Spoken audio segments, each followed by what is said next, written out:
One of Barbara Hepworth's central tenets throughout her practice was this concept of truth to materials, that the materials should influence the ultimate form of her sculptures.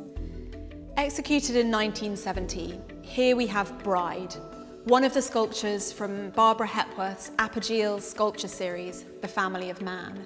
This series was the culmination of her exploration of the cycle of life and her love of the landscape.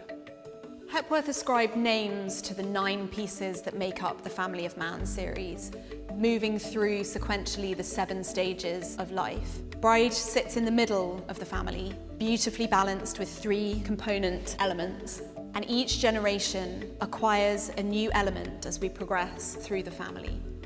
At the outbreak of the Second World War, Barbara Hepworth moved with her husband and fellow artist, Ben Nicholson, to Cornwall with their young family. Hepworth was very drawn to the rich history she found in the landscape of Cornwall.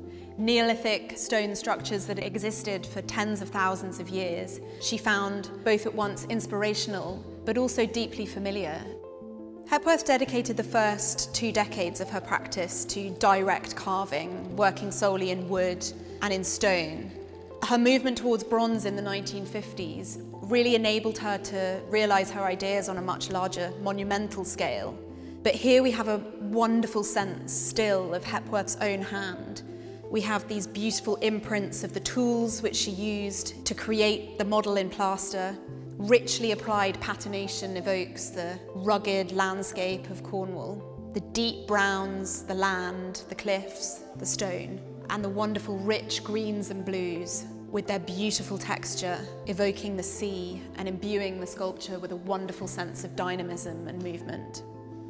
A pierced form would come to define Hepworth's sculptural practice. Coming at it from below here, you feel that you're invited in through 3 separate apertures to really explore the movement that Hepworth has created. This was Hepworth's cast. She held it in her collection until her death. Since, it has been in the same private European collection for 50 years. It's a unique opportunity to acquire a major monumental piece of British modernist sculpture.